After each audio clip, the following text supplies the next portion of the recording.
Good morning. ഇന്ന് നമ്മളിവിടെ ചർച്ച ചെയ്യുന്നത് രണ്ടാം വർഷ ഹയർ സെക്കൻഡറി കമ്പ്യൂട്ടർ സയൻസ് സബ്ജക്റ്റിലെ 4ാമത്തെ ചാപ്റ്ററായ വെബ് ടെക്നോളജിയിലെ 2ാമത്തെ ഭാഗമാണ്. അതായത് domain name system server DNS server മുതൽ ഉള്ള ഭാഗമാണ് നമ്മളിന്ന് ചർച്ച ചെയ്യുന്നത്.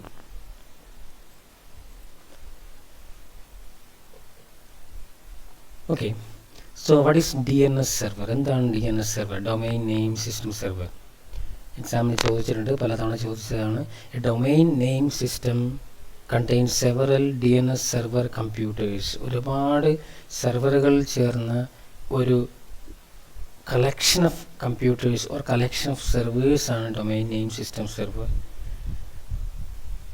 Domain name system server used to resolve domain name into IP. അതായത് നമുക്കറിയുന്ന ഓരോ വെബ്സൈറ്റിൻ്റെയും ഡൊമെയിൻ നെയിംസിന് കറസ്പോണ്ടിങ് ആയിട്ടുള്ള IP അഡ്രസ് കണ്ടെത്തുക എന്നുള്ളതാണ് ഡൊമെയിൻ നെയിം സിസ്റ്റം സെർവറിൻ്റെ duty. The process of translating domain name to IP address is called name resolution. For example, www.dhsckerala.gov.in എന്നുള്ള ഡൊമെയിൻ നെയിമിന് കറസ്പോണ്ടിങ് ആയിട്ടുള്ള IP അഡ്രസ് കണ്ടെത്തുക എന്നുള്ള പ്രോസസ്സിനെ നെയിം റെസൊല്യൂഷൻ എന്ന് പറയും. When you type a URL in your browser, നിങ്ങളുടെ ബ്രൗസറിനകത്ത് www.dhsckerala.gov.in എന്ന് type ചെയ്ത് കഴിഞ്ഞാൽ the browser contacts the domain name system server to find its IP address. Browser എന്ത് ചെയ്യുന്നു? ഒരു റിക്വസ്റ്റ് സെൻഡ് ചെയ്യുന്നു ഡൊമെയിൻ നെയിം സിസ്റ്റത്തിലോട്ട്. ഇപ്പോഴും ഞാൻ ടൈപ്പ് ചെയ്തിരിക്കുന്ന ഡൊമെയിൻ നെയിമിന് കറസ്പോണ്ടിങ് ആയിട്ടുള്ള ഒരു IP അഡ്രസ് ഉണ്ടായിരിക്കും, അത് ആവശ്യപ്പെട്ടുകൊണ്ട്. The browser connects using the IP address. If not, it displays error message. അപ്പോൾ ഡൊമെയിൻ നെയിം സിസ്റ്റം ആ സെർവറിനകത്തുള്ള ഡാറ്റാബേസിൽ നിന്നും നിങ്ങൾ കൊടുത്തിരിക്കുന്ന ഡൊമെയിൻ നെയിമിന് കറസ്പോണ്ടിങ് ആയിട്ടുള്ള IP അഡ്രസ് കണ്ടെത്തി കഴിഞ്ഞാൽ തിരിച്ച് നിങ്ങൾക്ക് നിങ്ങളുടെ ബ്രൗസറിലോട്ട് ആ IP അഡ്രസ് അയച്ചു തരുന്നു. IP അഡ്രസ് കിട്ടിക്കഴിഞ്ഞാൽ ബ്രൗസർ ഒരു കണക്ഷൻ എസ്റ്റാബ്ലിഷ് ചെയ്യുന്നു. ആ IP അഡ്രസ് ഉള്ള സെർവർ ഏതാണോ ആ സെർവറുമായിട്ടുള്ള ഒരു കണക്ഷൻ എസ്റ്റാബ്ലിഷ് ചെയ്യുന്നു. So that is the duty of domain name system server. ഇന്ന് നോക്കുക, what are the different stages when you are searching A website. നിങ്ങളൊരു വെബ്സൈറ്റിനെ സെർച്ച് ചെയ്യുന്ന സമയത്ത്, നിങ്ങളൊരു വെബ്സൈറ്റിൻ്റെ ഡൊമെയിൻ നെയിം ഉപയോഗിച്ചുകൊണ്ട് ആ വെബ്സൈറ്റിനെ സെർച്ച് ചെയ്യുന്ന സമയത്തുള്ള ഡിഫറെൻറ്റ് സ്റ്റേജസ് ആണ് ഇനി ഇവിടെ എക്സ്പ്ലെയിൻ ചെയ്യുന്നത്. മറ്റൊരു എക്സാമിന് ചോദിച്ച ഒരു ചോദ്യമാണിത്. സ്റ്റെപ്പ് ബൈ സ്റ്റെപ്പായിട്ട് അതിനെ നോക്കുക. The browser first search it's local memory to see whether it has the IP address of this domain. If found, the browser uses it. So first, when you are typing a domain name, first it will search the browser's cache memory or browser's local memory. നിങ്ങൾ ഒരു domain name ബ്രൗസറിലോട്ട് type ചെയ്യുന്ന സമയത്ത് ആദ്യം browser സ്വന്തമായിട്ടുള്ള domain നെയിമിനകത്ത് സ്വന്തമായിട്ടുള്ള cash മെമ്മറിക്കകത്ത്, local മെമ്മറിക്കകത്ത് ഈ domain നെയിമിന് corresponding ആയിട്ടുള്ള IP address ഉണ്ടോ എന്ന് സെർച്ച് ചെയ്യുന്നു.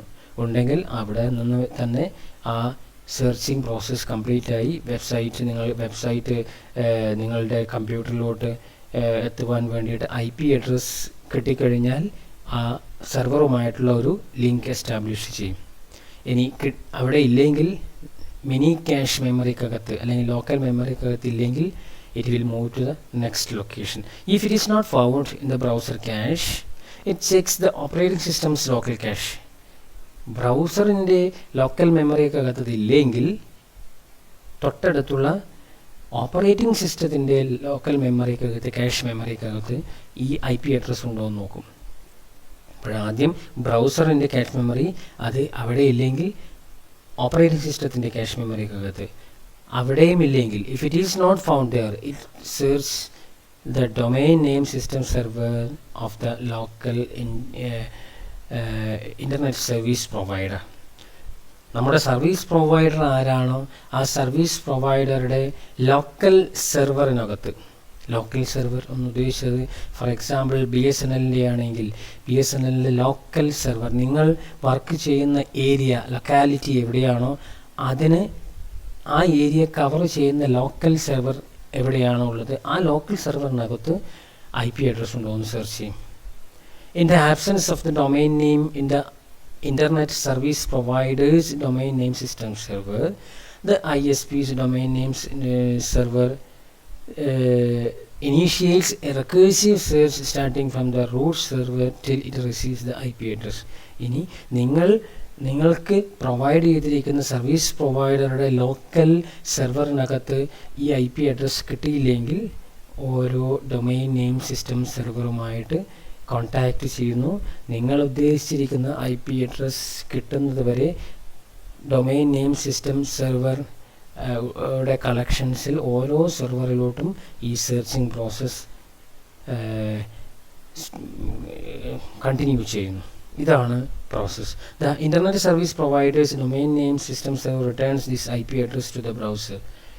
അങ്ങനെ എവിടെ നിന്നാണോ ലഭിക്കുന്നത് IP അഡ്രസ് അവിടെ ആ IP അഡ്രസ്സിനെ സർവീസ് പ്രൊവൈഡർ ആ ഡൊമെയിൻ നെയിം സിസ്റ്റം സെർവറിൽ നിന്നും നിങ്ങളുടെ ബ്രൗസറിലേക്ക് തിരിച്ചയക്കുന്നു. ഇതാണ് process. The browser connects to the web server using the IP address.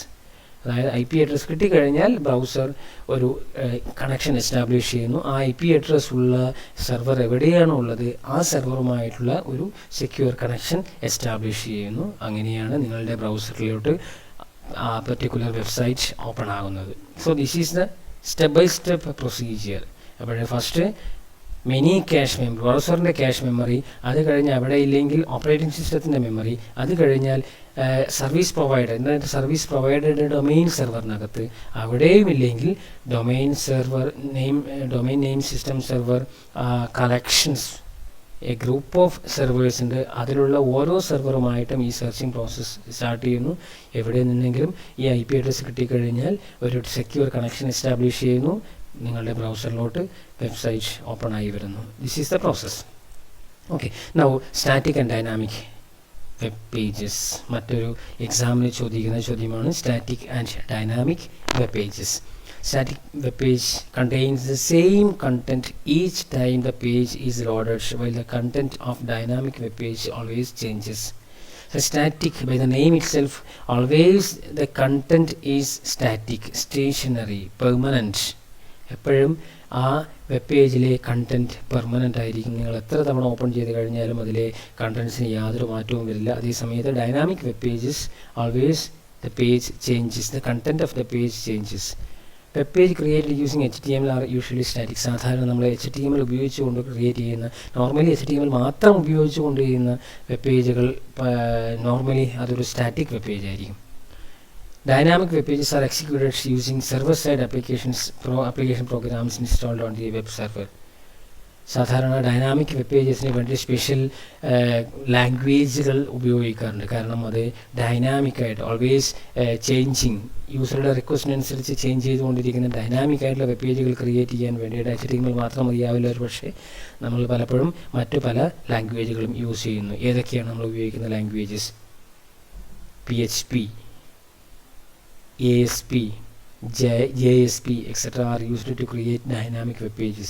PHPയും ASPയും JSPയും ഒക്കെ സാധാരണ സെർവർ സൈഡിൽ ഉപയോഗിക്കുന്ന ലാംഗ്വേജുകളാണ്. അതേസമയത്ത് ജാവാസ്ക്രിപ്റ്റ്, VB സ്ക്രിപ്റ്റ് പോലുള്ള സ്ക്രിപ്റ്റിംഗ് ലാംഗ്വേജുകൾ നമ്മൾ ഉപയോഗിക്കും. അത് ക്ലയൻറ്റ് സൈഡിൽ ഉപയോഗിക്കുന്നു. അപ്പോൾ ക്ലയൻറ്റ് സൈഡ് സ്ക്രിപ്റ്റിങ്ങും സെർവർ സൈഡ് സ്ക്രിപ്റ്റിങ്ങും നമ്മൾ എക്സ്പ്ലെയിൻ ചെയ്യാൻ പോവുകയാണ്. അതിനു മുമ്പേ സ്റ്റാറ്റിക് വെബ് പേജും ഡൈനാമിക് വെബ് പേജും തമ്മിലുള്ള ഡിഫറൻസ് ഒരു ടേബിളിൻ്റെ രൂപത്തിലൂടെ കൊടുത്തിരിക്കുന്നത് നോക്കുക. എക്സാമിന് what is the difference between static and dynamic web page എന്ന് ചോദിച്ചു കഴിഞ്ഞാൽ ഈ ടേബിളാണ് നിങ്ങൾ എഴുതേണ്ടത്. ഈ ടേബിളിലെ കണ്ടൻറ്റാണ് നിങ്ങൾ ഇതുപോലെ തന്നെ എഴുതേണ്ടത്. സ്റ്റാറ്റിക് വെബ് പേജസിൻ്റെ ക്യാരക്ടറിസ്റ്റിക്സ് 1 by 1 ആയിട്ട് നമുക്കൊന്ന് എക്സ്പ്ലെയിൻ ചെയ്ത് നോക്കാം. The content is fixed, always the content is permanent. It does not use database. സാധാരണ ഡാറ്റാബേസ് ഉപയോഗിച്ചുകൊണ്ടുള്ള വെബ്സൈറ്റുകൾ, വെബ് പേജുകൾ സ്റ്റാറ്റിക് വെബ് പേജുകളായിട്ട് നമ്മൾ ക്രിയേറ്റ് ചെയ്യാറില്ല. ക്രിയേറ്റ് ചെയ്യാൻ ബുദ്ധിമുട്ടാണ്. അതുപോലെ they are executed on browser. Static web പേജുകൾ സാധാരണ നമ്മുടെ ബ്രൗസറുകൾ ക്രോം പോലുള്ള ഫയർഫോക്സ് പോലുള്ള ബ്രൗസറിലാണ് എക്സിക്യൂട്ട് ചെയ്യുന്നത്. And it is very easy to develop and less expensive. വളരെ ഈസി ആയിട്ടൊരു നോർമലി HTML ഫണ്ടമെൻ്റൽസ് കൈകാര്യം ചെയ്യാൻ സാധിക്കുന്ന ഒരു യൂസറിന് സ്റ്റാറ്റിക് വെബ് പേജുകൾ ക്രിയേറ്റ് ചെയ്യാൻ സാധിക്കും. എക്സ്പെൻസ് വളരെ കുറഞ്ഞ ഒരു വെബ് പേജുകളാണ് ഈ static web page. What about dynamic web page? The content always changes. By the name content always changes. എപ്പോഴും കണ്ടന്റ് ചേഞ്ച് ചെയ്തുകൊണ്ടിരിക്കുന്നു. The use database to change content. പലപ്പോഴും ഡാറ്റാബേസുമായി ലിങ്ക് ചെയ്തുകൊണ്ടുള്ള വെബ് പേജുകളായിരിക്കും ഡൈനാമിക് വെബ് പേജുകൾ.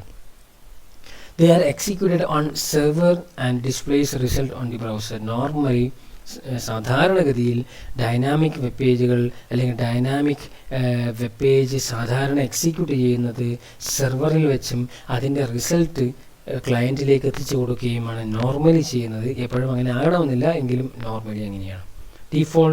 Difficult to develop and expensive. വളരെ ഡിഫിക്കൽട്ടാണ്. Server side scripting വളരെ ബുദ്ധിമുട്ടേറിയതാണ്, അത് എക്സ്പെൻസീവുമാണ്. സോ ഈ പോയിന്റുകളൊക്കെ ഒന്ന് ഓർത്ത് വെക്കുക. 4 പോയിന്റുകൾ വീതം സ്റ്റാറ്റിക് വെബ് പേജിനും ഡൈനാമിക് വെബ് പേജിനും ഓർത്ത് വെക്കാനുണ്ട്.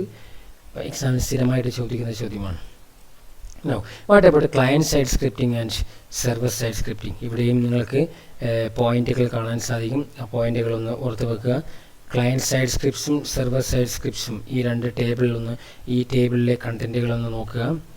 ദേ are executed by the browser.